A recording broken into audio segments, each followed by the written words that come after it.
on this FHS podcast, I'm delighted and honored to have Muin Serhan with us here today, CEO of Amsa Hospitality, a sponsor of FHS, and someone I've known for some time. Muin, thank you for joining us. Thank you very much. Thank you for the invite. It's an honor for me. Thank you. Now, Muin, we've met over the years, of course, when we launched the Saudi Hospitality Investment Conference, which has become FHS Saudi. You were such a great supporter and sort of held our hand as we launched the event in Riyadh prior to COVID. When you were cluster manager for Marriott, and of course you were at Marriott for some 10 years or so. Then we bumped into each other again on the beach. I think it was Seal, wasn't it? In Neom, yes, absolutely. And at that point, you were launching, I think, Sindala, which must have been a fascinating experience, and I'm sure you've got a book to write on that one itself. Awesome. But I mean, listen, tell us about Amsa Hospitality, and how is it that you're taking Saudi at the moment? You're focused on Saudi, but what is it you're doing differently to some of the other developments that are going on? First of all, thank you very much. Thank you for the invite. And I really, my brain start moving back to the beach when we bump to each other while we are on Neom, as I said, in Sharma area. And it was a fascinating experience by all means. And it's a learning curve by every minute and every day of that experience.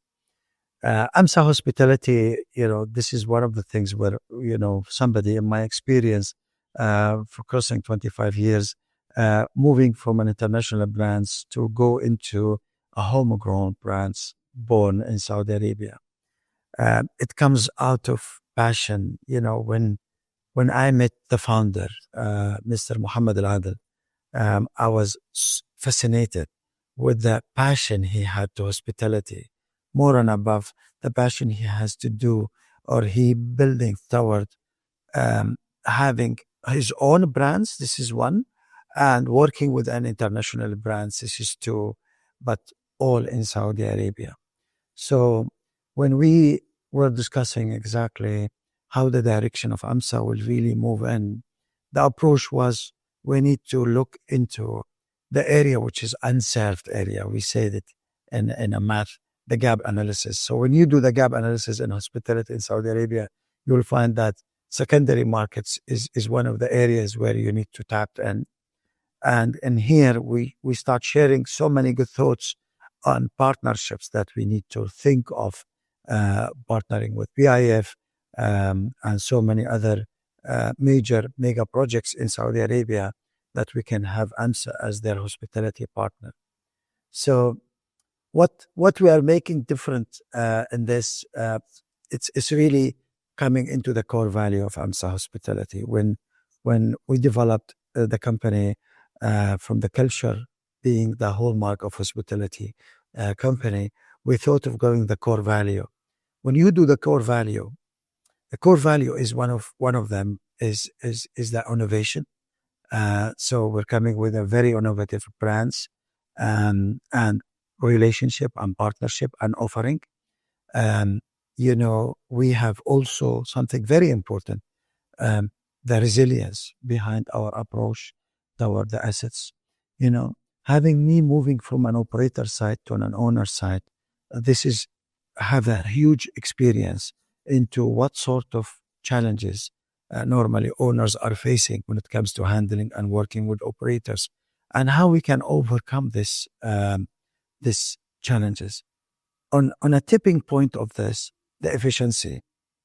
At the end of the day, just before we go on to that, the Amsa Hospitality you kicked off in 2022, I believe. Mohammed started 2020, so we're looking at it's getting on to 3 years now. And you joined roughly 8 months ago to move things forward. What I want to understand a little bit about Amsa Hospitality is what sort of partner are you for the landholders? So and obviously you're looking for mid-market in the regions of Saudi. What is it you're looking for? Are you looking for partners on the ground to help you develop a hotel? Are you buying the land yourself? How does that first development take place? Okay, thank you. It's actually different elements. Either we go and we buy our land, like the case of we recently 2 months back we bought a land in Abha, and now we are on a process of developing the land in order to come up with a 250 keys hotel in Abha area in a very prime location. It's a high-rise building. This one approach, and the other approach is basically we partner with a land banks or a landowner, and we GV this land inside a fund, and together we construct and develop and operate the hotel on this perspective. The third one, which is, so many owners sometimes they go to the level that they build a building and they reach the level that they cannot continue, like from a core and shell level, or I would say an 80% construction status.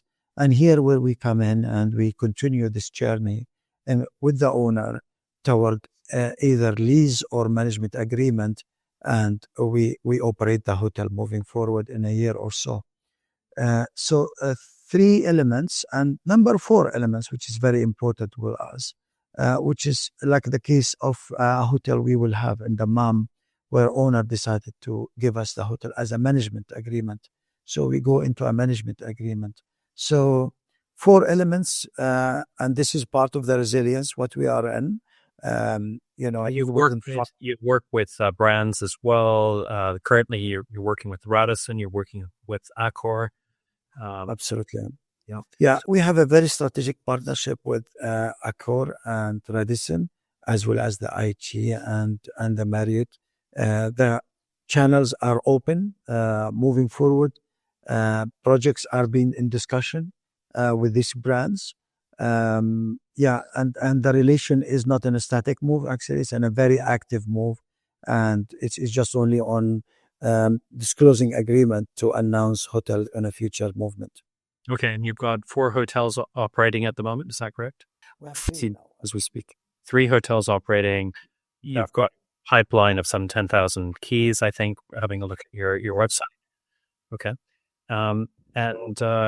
What's your biggest challenge at the moment, despite the rain you mentioned in Riyadh with your outdoor outdoor functions? Yes. Well, it's we're always saying that it's not a challenge; it's just a positive thing. For us, we're looking for lands. We're looking for opportunities that we can fit our criteria or our mandate. So this is sometimes it's taking more than the expected time. This is one. Other thing, when we open the hotel, of course, one of the things what we look for is basically one of the challenges is that having the right talent and to operate the hotels from the local market where we open the hotel. From this, we decided to come up with Amsa Academy. That by the time we are building the hotels and come up with the hotels, the Amsa Academy come and get the right talent ready to operate that hotels. So I'm not saying the challenges, I'm saying the challenges and the solution in the meantime, and the relation what we could have with the local markets. We have different approaches, different land banks, different real estate owners and developers. So basically they are keen to have such a partnership with us. So this type of relation, I would say, somehow takes a little bit of time than the usual one. Looking at some of these secondary destinations which are focused on, be it Accor, Al-Asa, give us a picture of what it's currently like today, and where are you filling that gap? Thank you. First of all, secondary market is an important segment in our portfolio, but we cannot neglect the main cities like in Riyadh, where we're basically now we are opening, or actually we're operating one hotel of 471 keys, Radisson Airport, And we are in a process of signing another 500 keys in Riyadh as well. It's a newly built. In Jeddah, we are discussing two opportunities where we can have a joint partnership in a core and shell level. And that's also, I need another year to complete. The main cities is very important for us, but the focus also cannot be neglected on the secondary market. Now, going into Al-Ahsa or Al-Qasim, where we're going to have hotels, or Abha, where we have land, and Khamis Mshet, where we have a hotel, the current market is basically a very optimistic, is a huge growth. And also remember that we in hospitality, we follow, we work very closely with the Ministry of Tourism. We work very closely with the STA, Saudi Tourism Authority, as well as the Saudi Development Fund, and in the direction where they are going and which market they are penetrating. Now, Vision 2030 is the core value for the business performance what we have in a hospitality segment. And you can see out of the vision, there's a huge focus on hospitality in these areas. So we follow this trend and we follow these partners. So when you go in an area, apparently we don't go alone. We go with so many other partners. We go with 7 Entertainment. We go with so many other BIF mega projects that's basically operating on the same area. That shows also the area will be uplifted from all aspects, from infrastructure to marketing to destination marketing.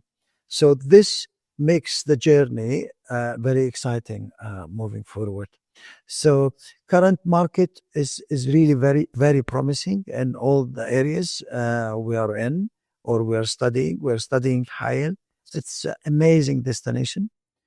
Being a Jordanian, I'm telling you, there's a huge similarity on the land and the topography of the area between Jordan and that area that have a great potential and everybody knows Hayel Raleigh of Hayel, which is a very famous on that area. That's also another business destination. Going into the MAM, the same story.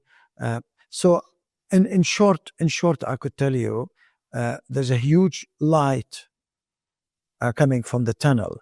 Is not only a little light, a huge light, and the market driven and the number of visitors and the enhancement, the infrastructure enhancement and happening in these countries or in these cities is something like a testimony for the future of that area.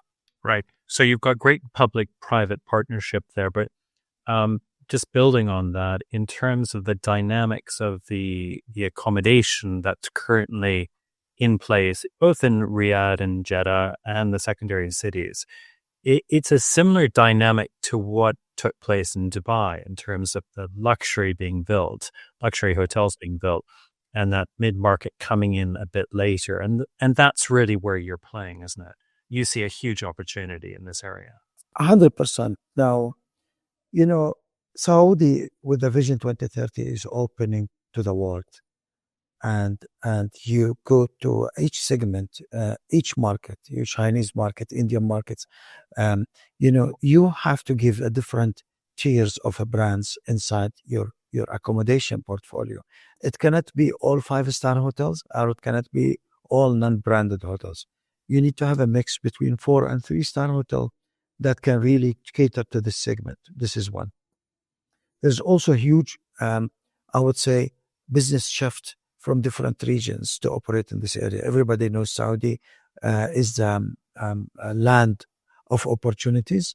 And when I say opportunities with S, because you could do so many things moving in Saudi Arabia. So this created a business perspective also.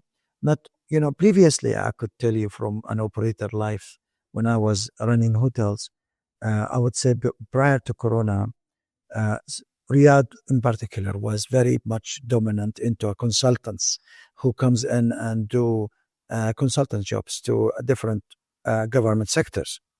Now, this is not the case anymore. Now you start having the consultants, you start having different business segments, your crew. MICE business is amazing to the country, conferences, entertainment. So there is so many sectors now start flying in to the kingdom. So this is mandating having different tiers of accommodation that needs to fulfill.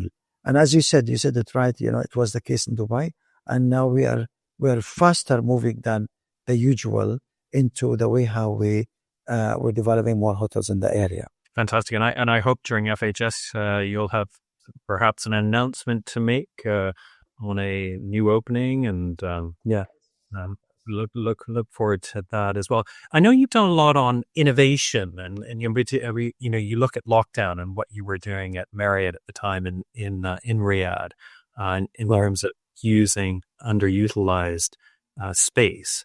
Tell us a little bit about that and what you learned from that and taking it forward with Amsa. In my previous experience, we studied several elements. Actually, we developed solar panel concept in a hotel. So I think we have in Riyadh the only hotel which is run by 30% solar panels. So the electricity which is generated on that line is completely on a solar panel experience, and that's basically happening in Riyadh. We, as you said, utilizing the spaces is really something we feel proud about it inside the hotels, and this is something we feel that we need to capitalize on. Moving toward AMSA and what things comes into AMSA now, AI is really coming very quick to us, and in here we're moving toward this direction, and when it comes to AI, I know that it's not something new to hotels, but now we're going into the Gen AI, so moving forward to a different spectrum on that line, utilizing the capability what the AI can do in a hospitality side, from the CRM sector to the way how the team enhancing the efficiency of the team operating hotels, to in a step reaching toward the IoT of that relation, moving forward. So that will be the next step into our innovation. And also using it for enhancing the guest experience. Yes, absolutely. It's the interesting part is that that our regional office are based in one of the hotels. So this is giving us a leverage that we utilize whatever this innovational ideas that can be translated into one of our hotels and using it forward. And with a strategic partner like Radisson SAS, they are giving us this allowance to work closely with the operating and seeing exactly how we can do this. At the end of the day, this is reflecting both the guest experience, the customer experience when it comes to a complete ecosystem, and the ownership, performance, and efficiency. So everybody will be happy. That's good. Yeah. We're all learning together on this. We're going to use it at FHS, where we actually put AI up on the stage. I love this. And so the moderator can ask, or we'll come up with a nice name, can ask AI, what do you think about the panel? Well, what do you think about that particular question?